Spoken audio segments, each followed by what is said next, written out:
G'day, Ben from Melbourne here. Let's do Vinyl Tag 2025.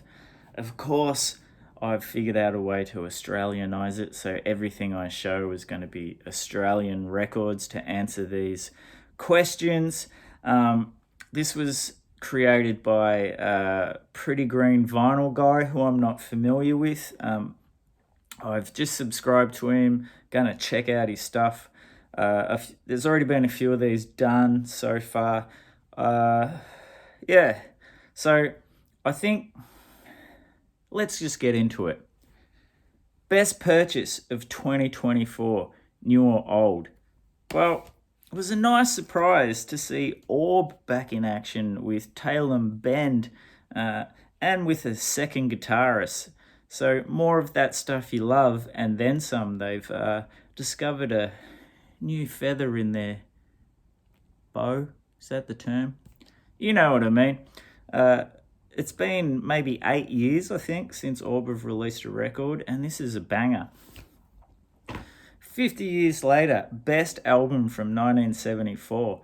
And this is getting a big deluxe reissue too, because it's for the 50th anniversary. It's the mighty Skyhooks with Living in the 70s. Classic Australian band. Their first three records are all fantastic, but this is the bomb as far as I'm concerned. It was probably a big hit back in the day, controversial as well, because if it had some risque lyrics. But the thing I like about it, it's one of the earliest records which talked about Australian stuff, and in particular, a lot of Melbourne things where there was the cultural cringe, and a lot of Australian bands were still, in their songs singing about American landmarks and things in Europe and all of that kind of malarkey. So it was refreshing at the time to see that, like a band that was loud and proud to be Australian, sing about Australian things. I believe they were one of the first bands on Countdown when it went to colour TV, and they certainly, even though this doesn't give you any indication, were glammed up to the absolute max because of course it was that era. Great guitar work, great drumming, and Shirley Strawn's helium-like vocals are pretty incredible as well. Really, really great band, classic Australian record. An album that defines a genre. Whoa, shit's falling down already. Jazz punk, anyone? Yes, Ed Cooper, the mighty Ed with the Laughing Clowns. Left the Saints, formed the Laughing Clowns, went into a real jazz odyssey, but couldn't help but have those jagged punk edges in there as well. A lot of the reason why this works is Jeffrey Wegner's amazing drumming. Ed has not got the sort of voice that everyone digs, but I actually love the way Ed sings. Probably not really sold that really well. He's got a great voice, but it's not what you would call a beautiful singer-songwriter voice by any means. Well, it's jazz punk, as if you're going to have a beautiful voice over that. And yeah, a lot of horns and weird song arrangements. Great stuff. I think this might be the first entry into the jazz punk canon, especially in this here country. And what have we got? Best band from your home country. Well, that's freaking easy. The Saints, baby. And I'm talking the Ed Cooper, Chris Bailey, Ivor Hay, Kim Bradshaw version. Well, LG Ward joined on the next two great records as well. The greatest, most influential band ever. An artist you miss dearly, I would have to say Roland S. Howard, the fantastic Australian guitarist, singer-songwriter, started off in the Boys Next Door, which rapidly evolved into the Birthday Party, one of the most confrontational live acts at the time, apparently.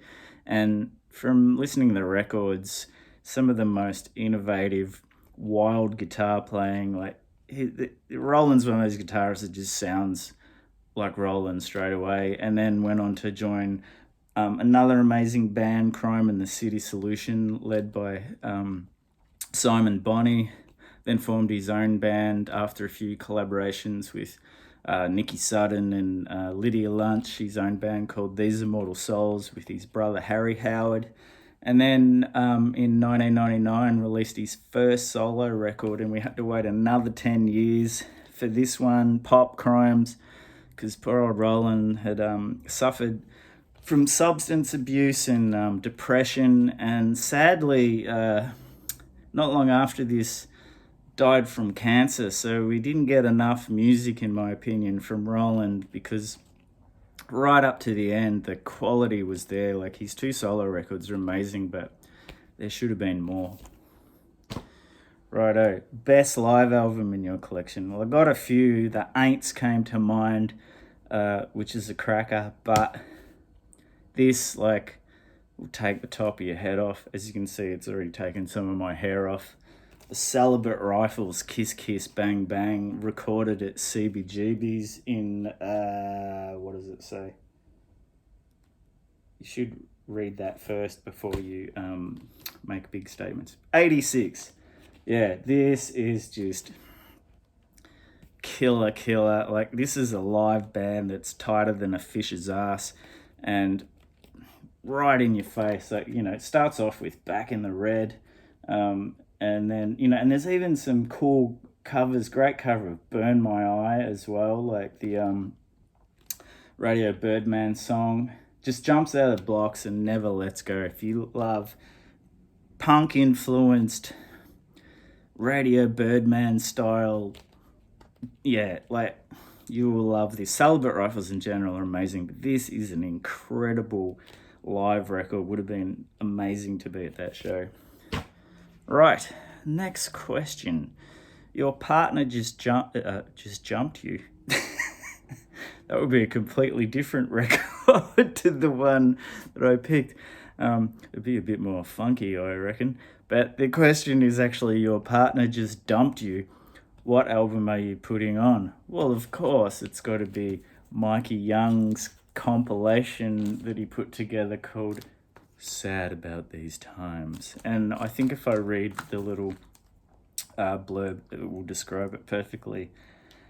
The songs of Sad About the Times, a collection of could-have-been hits compiled by Mikey Young, arrived in the wake of the psychedelic 60s after high-flying hippie idealism had run its course, and singer-songwriters with a tear in their eye and a feather in their hat were hiring local studios and privately pressing their dreams on the back of a paycheck. Every track on Sad About the Times contains a different shade of blue, collectively conveying universal emotions that are hard to describe, but easy to feel. If that's not the ultimate breakup blurb and record, I don't know what is. It's really good, actually. And he's put out, I think, 3 comps now of just obscure stuff from the early 70s. It's great. Next question, number 8. Best sounding drums on an album. Well, there's 2 albums I'm going to show because there's 2 completely different styles. It depends what you want. The first one is definitely in that big drum sound where the kick drum just gets you in the guts and the snare snaps, and it's just very strong on the rhythm. And I think, as much as I love Vander and Young, I think Mutt Lange really pushed the rhythm section to the fore, and the drums sound fantastic on Highway to Hell. This record to me is all about rhythm from the ground up, starting with the drums, which is the most important part, and the drum sound is just kicks your ass, and it would follow on into Back in Black, of course, but this is the template, I think. And the drums, the bass, the way the 2 rhythm guitars lock in together, it's all about rhythm. There's even a song called The Girl's Got Rhythm. But the other one I'm going to choose is the opposite end of the scale, with a much more delicate touch. And I love the way Lindy Morrison plays. It's the opposite. It's soft, and the drum sound really like there's brushes, there's really light playing, and the way the drums are captured are really dry, really clear, and I think it works beautifully with the kind of acoustically based sound or very clean electric guitar sounds of the go-betweens. She was subtle, but when you kind of listen closely, there's complex rhythms going on. I know that's more about the drumming than the sound, but I think as a drummer myself, I think a lot of the sound comes also from the way you play. Makes a big difference. And yeah, the go-betweens, Lindy Morrison had much more like light and shade and subtlety, which a lot of rock drummers don't have. They just go full throttle all the time, and that's great for that kind of music. Bit for something a bit more laid back, this is the shiznit. Okay, favorite artist who was a member of two or more bands? Well, it would have to be the great Mikey Young, who was in, of course, the guitarist for Eddie Current, Suppression Ring. Then the Ooga Boogers, and then Total Control. Well, not exactly in that order, but three of my favourite Australian bands. Also, Mikey Young's name pops up on about 3 bazillion records in the mastering or production credits, and that's a great way to blind buy, actually. If you look at the back and you see Mikey Young's name, 9 times out of 10 it's a cracker. And anything by Eddie Current, Total Control, and the Ooga Boogers are worth your time. Brilliant bands, great guitarist who's not afraid of using some synths as well in a like new wavy post-punk way. There's those 2 words I use a lot. My videos could be a drinking game. Every time I say punk, post-punk, new wave, you'll get pissed really fast. Right, what next? Beatles or the Stones? That's easy. Fuck both of them. It's the Easybeats, of course, the ultimate 60s band. None of that frivolous singer-songwriter bullshit and friggin' we're badass bluesmen. It's fucking catchy R&B with one of the greatest frontmen of all time. Stevie Wright influenced everyone from bloody Bon Scott through to Rob Younger of Radio Birdman, Tex Perkins and on. Great voice, great tunes, great rhythm guitar playing by Vander and Young, Snowy Fleet on the drums. Killer band. Bet that annoys some people. An album from the 1980s you still listen to. That's like implying... I've skipped the question. I'm sorry. Maybe it's because of what this question is. You found a bag of weed. Oh my God. Oh my God, the special jar of weed. What are you going to listen to? Well, I might cook pasta. I don't do that shit because I'm an old bastard. But to put me in that headspace, King Gizzard and the Lizard Wizard, this is probably, whoa, this one will get you there, even if you just look at the cover. Even the title, Ice, Death, Planets, Lungs, Mushrooms, and Lava.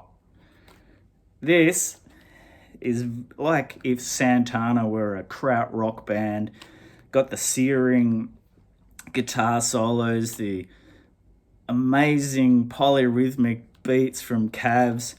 These were like jams which were formed into songs, and it's not a jammy record at all. It's which sounds weird, seeing that it was taken from jams, but they've constructed it and put together like great songs from these jams. They're a lot of long songs, but this is, yeah, sit back, roll a fat one, or not, and get out there, baby.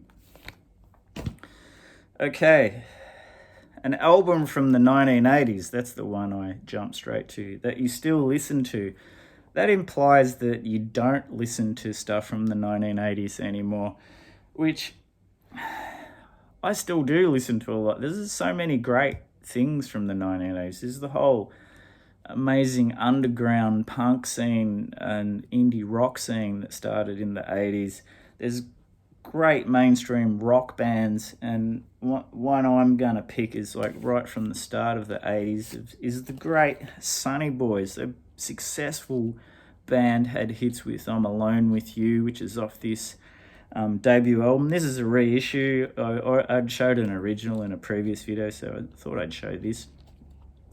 Jeremy Oxley, great singer, great guitarist. His brother Peter Oxley holds down the rhythm with him, who's also actually been playing with Ed Cooper and the Saints at the moment, the Reformed Saints. Every song, like, it's, when I say mainstream, this is rock music with great hooks, catchy songs. Probably has a foot in indie rock as well, because it's not hard rock like your, pub rock bands or anything like that. Just good Australian music is probably the best way to describe this. I know that might sound vague, but that's my opinion. Now, what are we up to? An artist whose political stance has soured you. Well, I don't think I have anyone who's political or outwardly political in my collection that I'm on a different page to. You probably gathered I'm definitely no right-wing maniac. But I'm sure, like, if some of these artists I research deeply, I'd find a few knobheads in there that have some strange opinions on things. But on the whole, I think the sort of music I'm into, the fact that most of it is independent underground music, it attracts people who aren't, gonna suddenly be wearing MAGA hats or anything crazy like that. Good luck, America. And good luck for the rest of the world, because, whoa, the knock-on effects. Anyway, there's no one I've got that I know of who's Australian or international that I can think of. You're probably looking at a few behind me going, what about that one? What about that one? What about that one? I don't know. So, gonna have to leave that one blank. Right, show a favourite record label. Well, my favourite record label of the last 10, 15 years has been Anti-Fade. Started off as a punk rock, garage rock label, and Billy Gardner started it, who's also a great guitarist and in 1,000 bands, this being one of them. The Frowning Clouds. This is a great garage rock record. Bands like Banana Gun, which is kind of like a psych-influenced Afro-funk Zam rock album, which who would have thought that could come out of Australia. Spazzed out new wave of Jake from Alien Nose Job, which every album you'll get a different genre. This is an absolute cracker, this one, with a very long title, The Derivative Sounds of, or A Dog Always Returns to Its Vomit. Maybe he feels he went full circle on that album. And then one of Billy's great garage punk bands, The Living Eyes. They released 3 or 4 records, ton of great singles. More hardcore-ish stuff with the Kremlings. This is an underappreciated record of hardcore punk. Amazing album cover on that one too. But Anti-Fade, early Civic was on there. Ton of great stuff. Like, really worth checking that label out. Okay, next question. A run of 3 great singles. I'll give you more than that. The B Suburban, Psycho, Hard Work Driving Man, The Hate Inside, Let's Get Funky, and Words from a Woman to Her Man. How's that for a run of amazing singles from one of the great Australian bands, The Beasts? They're releasing a new record very soon too, which is pretty cool. They now just go under the name The Beast instead of the B Suburban since Spencer P. Jones died, because I guess he was like the heart and soul of the Beasts, and they stuck with what the fans affectionately have called them for years anyway, just the Beasts. Next up, if an RSD record store day purchase that you actually listen to. Well, Nick Cave and the Bad Seeds live seeds. This was available on CD back after, what was it, Henry's Dream album. It says recorded during the 92-93 Henry's Dream tour. Now this was remastered, and it sounds about 1,000 times better than the CD, and that's not just a vinyl CD thing. The sound's heaps better. Amazing live show. Just opening with a killer version of the Mercy Seat. There's a really cool cover of Nina Simone's Plain Gold Ring, and one of the most beautiful versions of the song New Morning to close. Double album, fantastic. Listen to it all the time. Apparently they only released this because they hated the experience of recording with David Briggs when they did Henry's Dream. But sometimes, I guess, the emotional attachment sours the artist's experience of an album, because I think Henry's Dream is a great record. Okay, you can be, next question, number 17. I haven't consistently been saying the numbers, sorry. You can be reincarnated as any artist, dead or alive. Who's it going to be? I'm going to say James Baker, except for the poor fella's got cancer and on his last legs. But on the upside, he's still out gigging with the Beast, still playing, releasing music right to the end. Let's just hope some miracle happens and he keeps on keeping on. But anyway, why? And he's a drummer, and I'm a drummer. So why would you not want to be James Baker, who was in the Victims, Perth's, one of their earliest punk rock bands, with Dave Faulkner, who'd go on to form the Hoodoo Gurus. He was in the first version of The Scientists with Kim Salmon, again, also in Perth. Great band. He plays on the classic first Hoodoo Gurus record, of course, again with Dave Faulkner and Brad Shepard, who was in the Hitmen, which also featured members of Radio Birdman. And of course, the mighty beast of Bourbon. Axeman's Jazz plays on the first 3 records. Like, just those alone, he's a legend. And then the Dubrovniks, another great power pop garage band. Just, yeah, brilliant stuff. There he is. He's had the same haircut ever since the start. Loves a stripy t-shirt too. And he released new music this year as well. James Baker and the Groundbreakers, Born to Rock. And boy, was he born to rock. He's been on all the best shit. And I would have, I probably would have fucked up and got kicked out of the bands. But he was obviously the man for the job. But just to even just be around in the infancy of those bands and be in the studio recording those songs, that's who I would love to be. Amazing career and an undersung hero, in my opinion.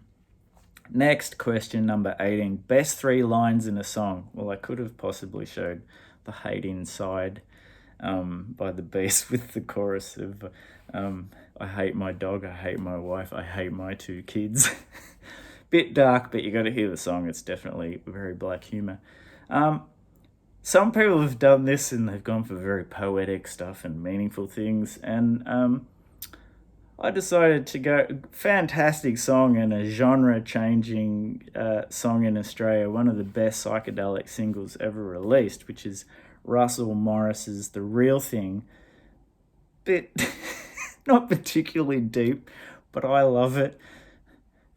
Let's just bear with me. There's a meaning there, but the meaning there doesn't really mean a thing. Come and see the real thing. I love how he rhymes thing with thing, but it works. Like most lyrics, it sounds hilarious without the music.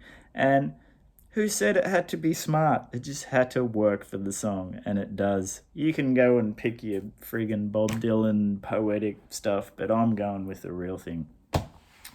An album you never tire of. Well, that is the friggin' easiest question in the world. Of course, it's The Saints, I'm Stranded, the greatest band in the universe that ever was and ever will be.